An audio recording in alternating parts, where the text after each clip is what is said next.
एक ऐसा संगठन जो यूनाइटेड नेशंस के बाद दूसरा सबसे बड़ा संगठन है, लेकिन बावजूद इसके वो जब भी बयान जारी करता है तो एक तरफा ही बयान जारी करता है, खासकर भारत को लेकर। नमस्कार, मैं हूं अजीत और आप देख रहे हैं भारत तक। आज के इस वीडियो में बात करने वाले हैं हम ओआईसी के उस बयान के बारे में जो उसने 370 के हटने के 2 साल पूरे होने पर दिया है।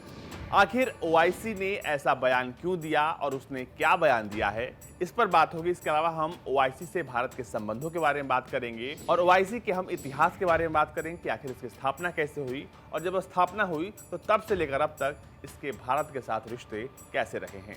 आर्टिकल 370 को खत्म हुए 2 साल हो गए। कल जब इसे 2 साल हुए तो इसके बाद ओआईसी ने एक बयान जारी करके ये कहा कि भारत सरकार ने जो फैसला लिया है वो एक तरफा है और इसे तुरंत पलट दिया जाए। ये सब कुछ पाकिस्तान के शहर पर हो रहा है। इस बात को कहने में हमें कोई गुरेज नहीं है। दरअसल इसके पीछे भी एक तर्क है कि आखिर ऐसा लोग क्यों कहते हैं कि इसके पीछे पाकिस्तान का हाथ है। लेकिन सबसे पहले आप उस बयान को जानिए कि आखिर ओआईसी ने क्या कहा है। ओआईसी ने कहा है कि वो इस्लामिक शिखर सम्मेलन और ओआईसी विदेश मंत्रियों की परिषद के निर्णयों और प्रस्तावों के अनुसार जम्मू कश्मीर के लोगों के आत्मनिर्णय के अधिकार और वहां के लोगों के प्रति एकजुटता को दोहराता है। ओआईसी के महासचिव कार्यालय ने भारत पर कश्मीर के जनसांख्यिकी को परिवर्तित करने का आरोप भी लगाया। ओआईसी ने कश्मीर में संयुक्त राष्ट्र सुरक्षा परिषद के प्रस्ताव के अनुसार कश्मीर मुद्दे को हल करने के प्रयासों को बढ़ाने का भी आग्रह किया है। ओआईसी के इस बयान पर भारत ने कड़ी प्रतिक्रिया दी है। भारतीय विदेश मंत्रालय के प्रवक्ता अरिंदम बागची ने कहा है कि हम ओआईसी के महासचिव द्वारा जारी केंद्र शासित प्रदेश जम्मू और कश्मीर के लिए एक और अस्वीकार्य संदर्भ को स्पष्ट रूप से अस्वीकार करते हैं। ओआईसी के पास केंद्र शासित प्रदेश जम्मू और कश्मीर से संबंधित मामलों में कोई अधिकार नहीं है, जो भारत का अभिन्न अंग है। भारत ने यह भी कहा है कि ओआईसी महासचिव को भारत के आंतरिक मामलों पर टिप्पणी के लिए निहित स्वार्थों को अपने मंच का फायदा उठाने की अनुमति देने से बचना चाहिए।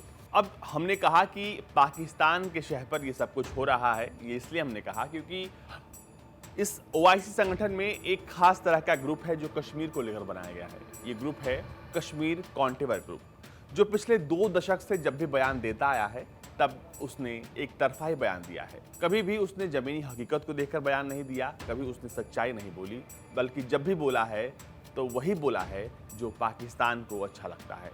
ये संगठन भी संयुक्त राष्ट्र की तरह एक ब्लॉक की तरह काम करता है। जब एक देश किसी फैसले को लेकर वोट करता है तो तमाम देश जो उसके पीछे हैं वो सब एक साथ वोट करते हैं, यानी कि एकजुटता है यहाँ पर। और ये यूएन के बाद दुनिया का सबसे बड़ा ऐसा गुट है। लेकिन बावजूद इसके भारत से रिश्ते कुछ बेहद अच्छे नहीं रहे हैं।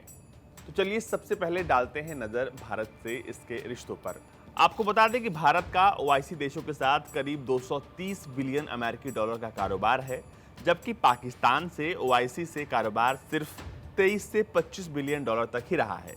यहाँ तक कि इस संगठन में कोई भी देश शामिल हो सकता है जहाँ पर मुस्लिम जनसंख्या है, लेकिन बावजूद इसके भारत इस संगठन का हिस्सा नहीं है।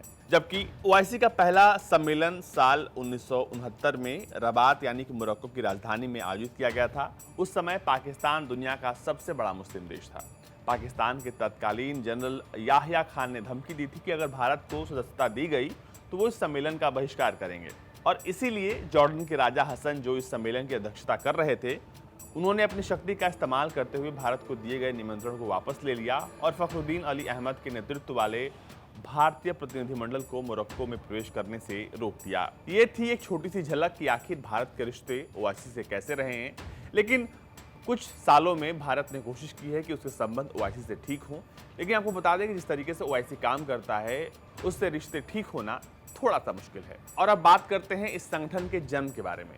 इस संगठन का जन्म भी तब हुआ जब अल-अक्सा मस्जिद पर हमला हुआ। उसके बाद दुनिया के तमाम जो मुस्लिम देश थे, खासकर खाड़ी के देश, जो यूएई वाले इलाके के देश थे, उन्होंने एक बैठक बुलाई और तब इस संगठन का जन्म हुआ। 1969 में इसका जन्म हुआ था।